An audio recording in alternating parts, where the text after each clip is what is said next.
The Nordic Bronze Age, also Northern Bronze Age, or Scandinavian Bronze Age, is a period of Scandinavian prehistory from circa 2000, 1750 through 500 BC.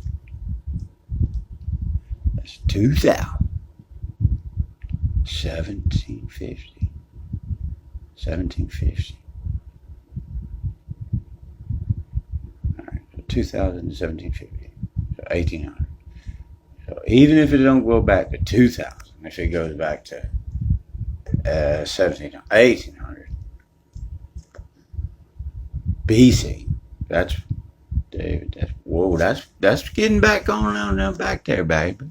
That's getting back there. All right, Nordic Bronze Age, geographical range: Southern Scandinavia, period Bronze Age, circa 2000, 1750 BCE, circa 500 BCE. It'll be later Bronze Age, BC. Battle axe culture, preceded by battle axe culture, bell beaker culture, pitted ware culture, followed by Jastorf culture, pre-Roman Iron Age. The Nordic Bronze Age culture emerged about 7050 BC as a continuation of the battle axe culture, the Scandinavian quartered ware variant, as well as from influence that came from Central Europe. This influence most likely came from people similar to those of the Unitas culture, since they brought customs that were derived from Unitas or from local interpretations of the Unitas culture located in northwestern Germany. Northwestern Germany.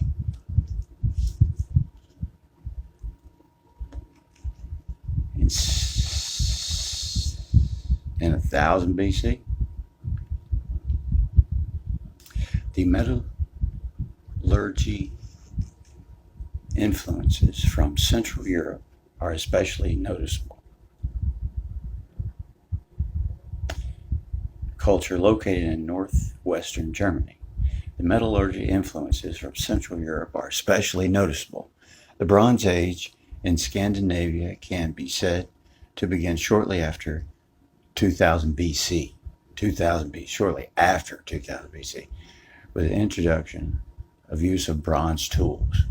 So that's bronze, that's mixing copper with tin, I think, followed by a more systematic adoption of bronze metalworking technology from 750 BC. The Nordic Bronze Age maintained close trade links with Mycenaean Greece. We're talking about 2000 BC. We're talking about a long time ago, Mycenaean Greece, with whom it shares several striking similarities. Mycenaean Greece. Oh, they're going to say the Great Halls. Some culture similarities between the Nordic Bronze Age, the Sanasta, agricultural culture, and peoples of the Rig Veda have also been detected. Some scholars also include sites in what is now Estonia, Finland, northern Germany, and Pomerania. Pretty little dogs as part of its cultural sphere. Finland, northern Germany, Estonia, Pomerania. The people of the Nordic Bronze Age were actively engaged in the export of amber. Herodotus. I remember, and there's lots of people I remember talk about people dealing in amber, and some Ithians and islands and all these ites and whatever, and be talking about Plutarch and whatever they are. They be talking about. They'd be doing some stuff, talk about they'd be trading in amber and didn't even know it. So some people valued it more than others, what I'm getting at. And imported metals in return, but they valued metals in a lot of ways. I don't know, because they were Nordic Bronze Age, Wikipedia, becoming expert metalworkers. With respect to the number and density of metal deposits, the Nordic Bronze Age became the richest culture in Europe during its existence. The people of the Nordic Bronze Age were actively engaged in the export of amber and imported metals in return, becoming expert metalworkers.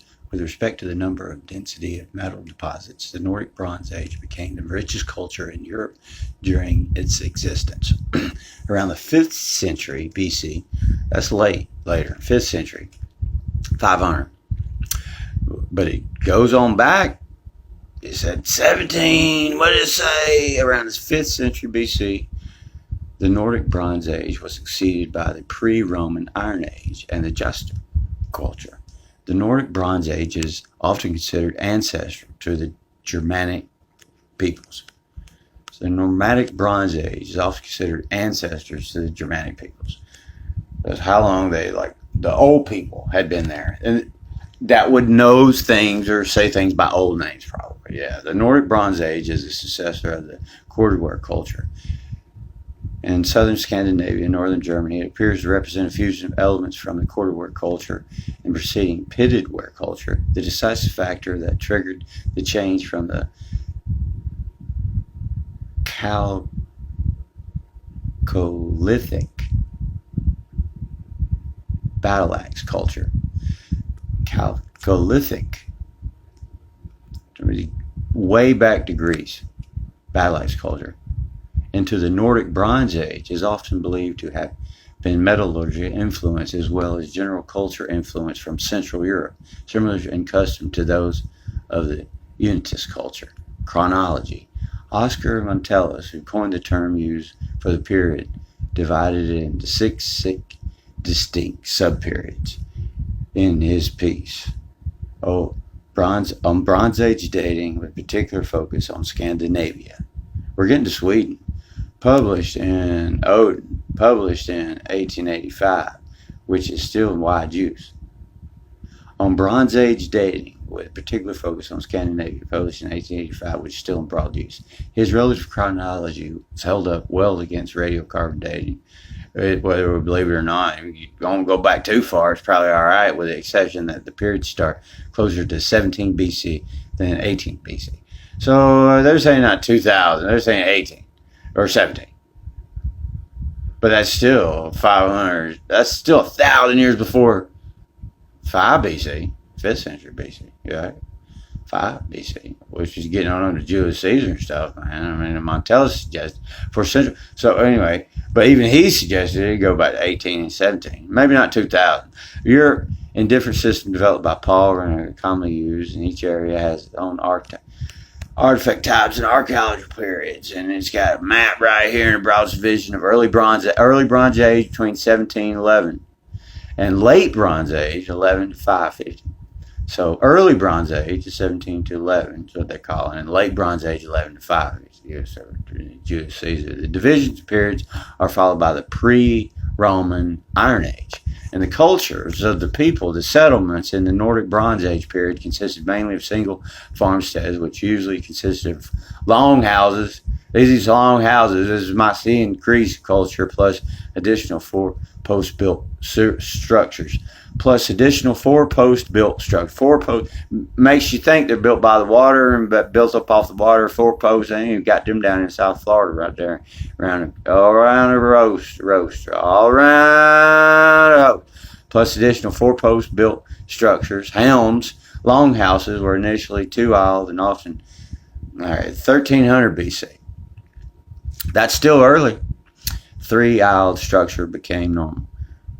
Some longhouses were exceptionally large. That's a pyramid time. That's some Tutankhamun, Pasha.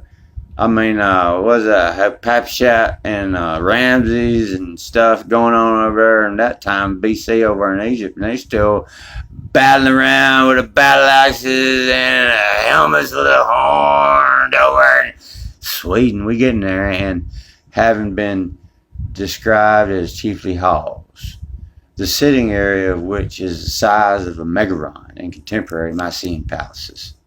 There's your connection. Larger settlements are also known, such as Halland and Apple in Sweden and Alta in Denmark. Larger settlements are also known, such as Undra and Apel in Sweden and Vandorf in Denmark. as well as fortified sites. We're talking about castles, special workshops. I don't want to look at pictures yet, metalwork and ceramic production, and dedicated cult houses.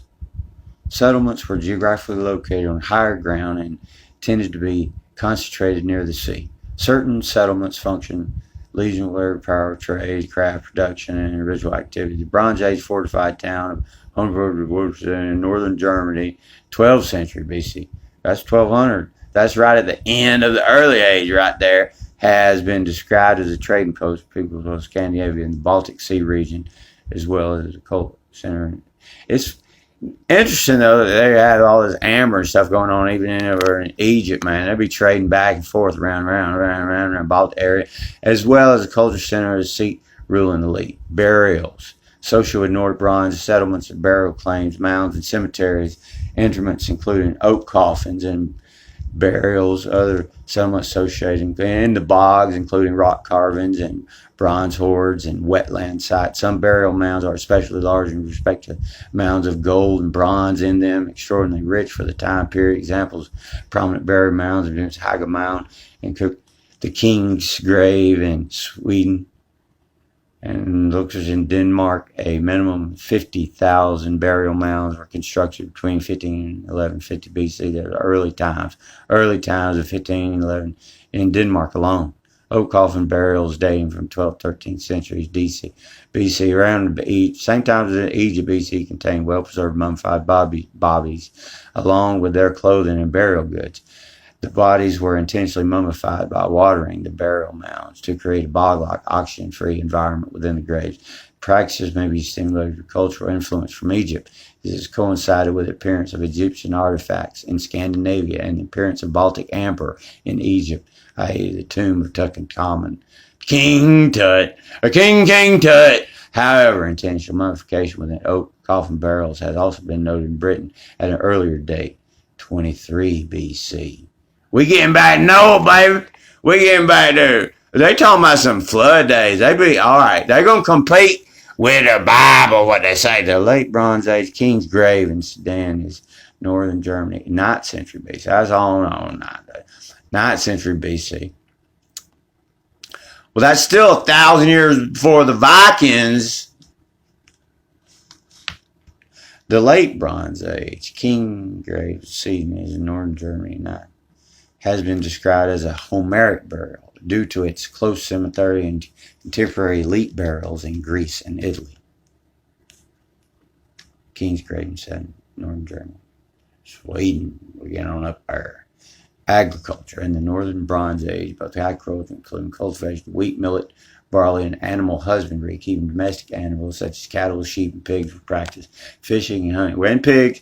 Yeah, we're eating pigs. They got that country ham. Fishing and hunting were also sources of food, included shellfish. It preserved, baby, deer, elk, and other wild animal jerky. And there was evidence that oxen were used jerky, and drought animals. Domesticated dogs were common, but horses were rather probably status symbols, what they're saying. But I had to get there somehow on them horses right there. Metalwork. Scandinavian Bronze Age sites present a rich, well-preserved legacy of bronze and gold objects. These valuable metals were all imported, primarily from Central Europe, but they were often crafted locally, and the craftsmanship metallurgy of the Northern Bronze Age were high standard. The lost wax casting method was used to produce artifacts such as the typical sun chariot. The sun chariot, there's that horse carrying that big old circle right there in that sun, going around and around, a horse carrying it. It's a chariot. It's neat we had chariots. A horse with chariots. That's what we got right there. And the Langstrip belt plate. I don't remember what that is. The archaeological legacy also encompasses local crafted wool and wooden objects. During the 15th, 14th centuries BC, southern Scandinavia produced deposits more elaborate bronzes and graves and hoards than any other region in Europe. As regards the number and density of metal deposits, the Nordic Bronze Age became the richest culture in Europe. More Bronze Age swords have been found in Denmark than anywhere else in Europe. Uniform crucibles found at metal workshop sites further indicate the mass production of certain metal artifacts.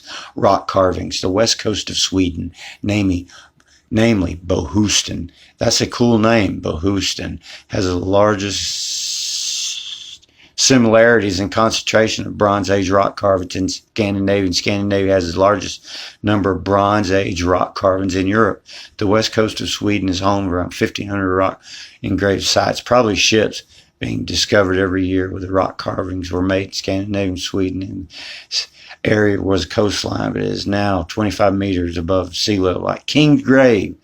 The engraving is the region, depicts everyday life, weapons, human figures, sun deers, horses, birds, chariots, plows. Did I forget something? Human figures, everyday life, weapons, deer, bulls, horses, and birds. By far the most dominant theme is human figures and ships, especially ships, 10,000 of which have been recorded. The typical ship depicts a crew of 6 to 13 rock carvings in late Bronze Age. They got ships over there on that Beheaston Rock too, over in the Ninevehs and stuff.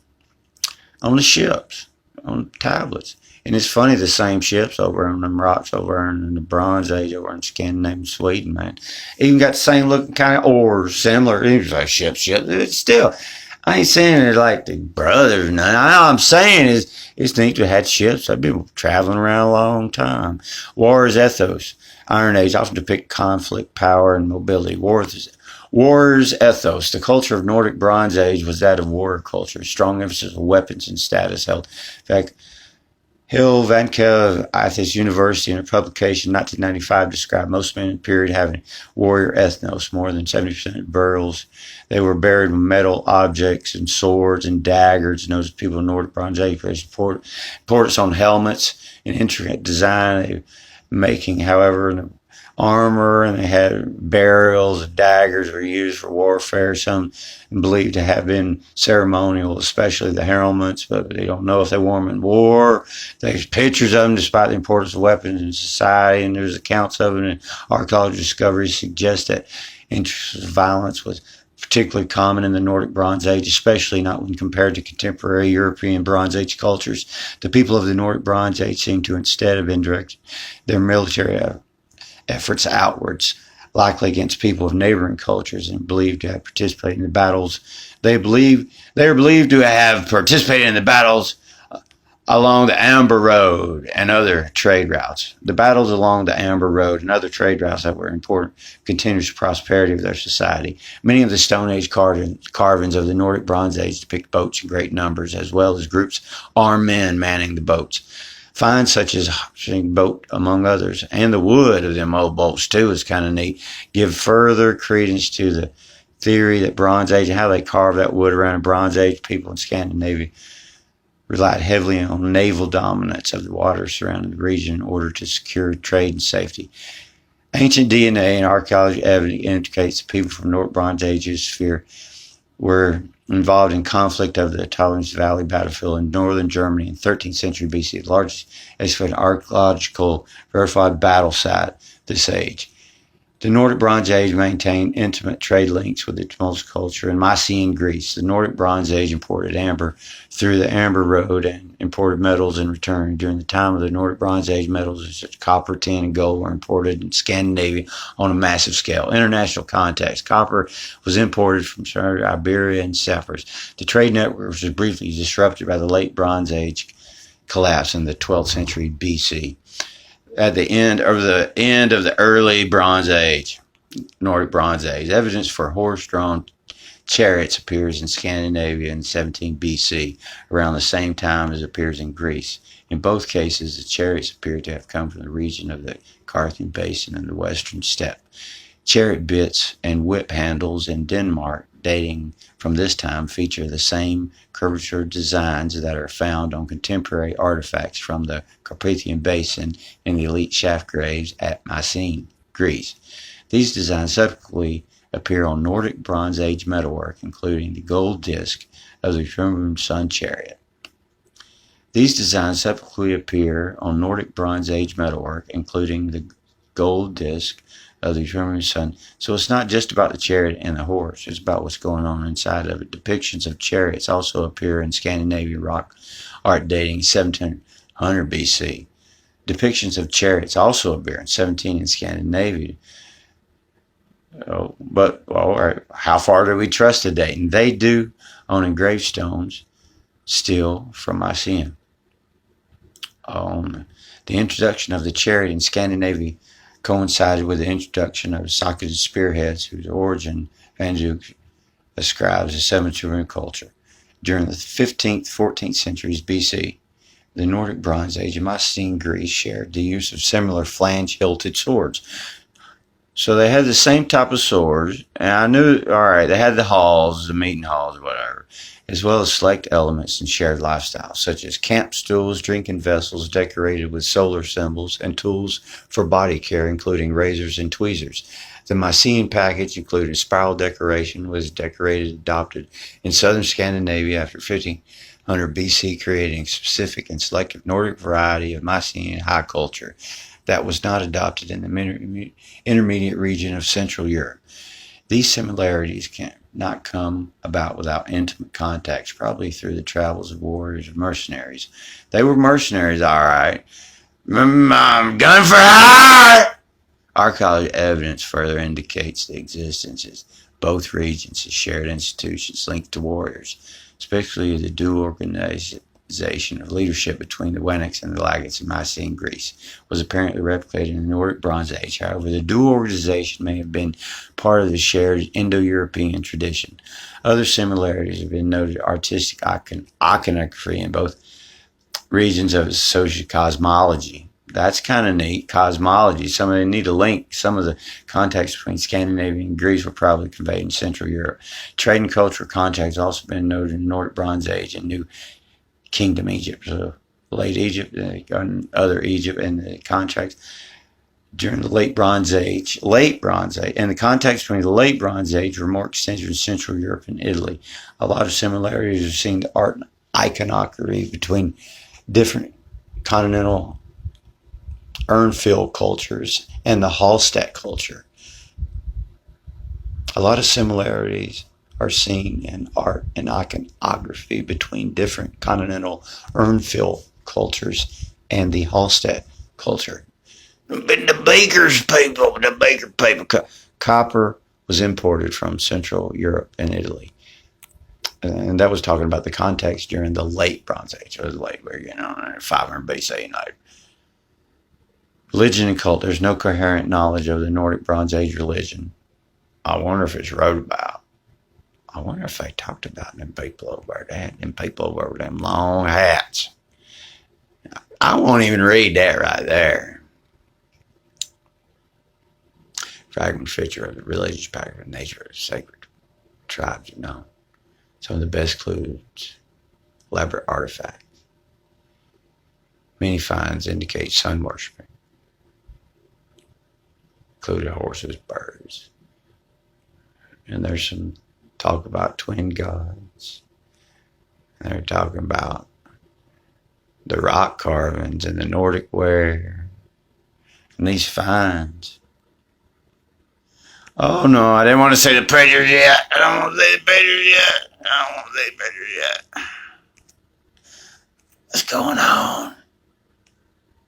Climate. Notes. Let's see what notes. European, late Neolithic, and Bronze Age cultures, such quarterware. There'll be a lot of them.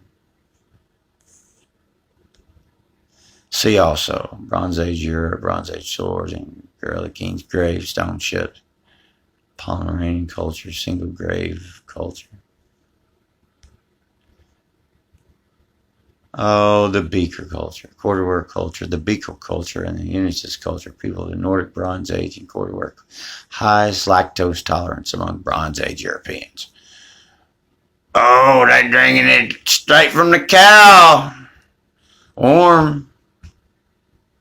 With tater juice. Climate. Until they moved down south where it got hot. Nordic Bronze Age was initially characterized by a warm climate that began with a climate change around 27 BC. The climate was comparable to that of present day in Germany and northern France, permitted a fairly dense population and good opportunities for farming. For example, grapes were grown in Scandinavia at the time. They talk about how big the fruit were out there in some places. Oh, I'm going to get back in Herodotus. A minor change. Oh, it grew over on Egypt. Change in climate occurred between 850, introduced the weather.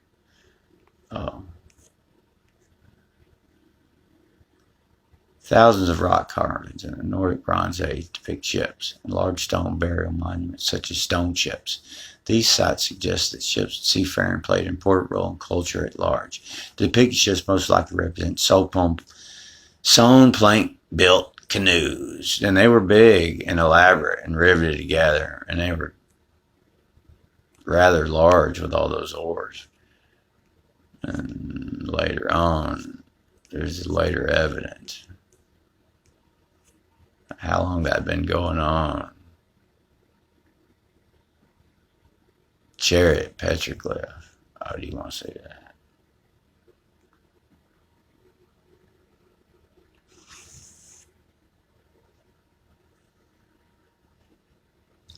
Chariot. Plow and a fur. I like the sword.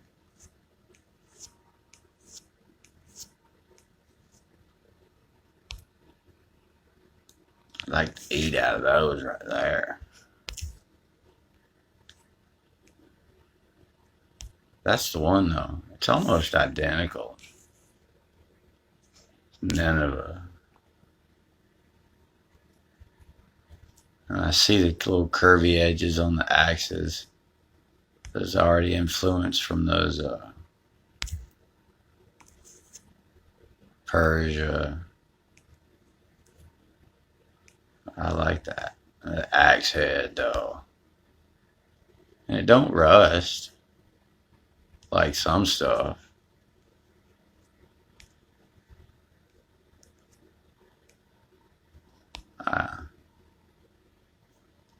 There's a horny man right there. And a horn right in the middle right there. Right in the middle. Is that the one?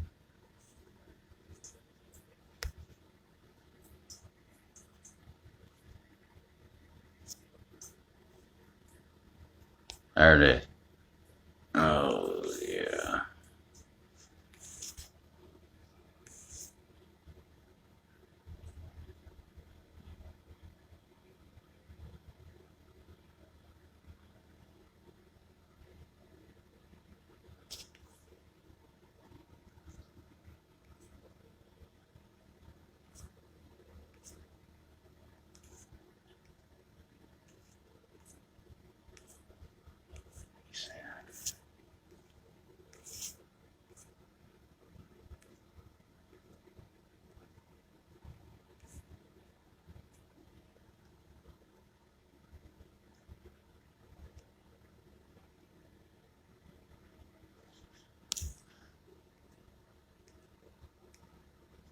All right. Here it is. Last one.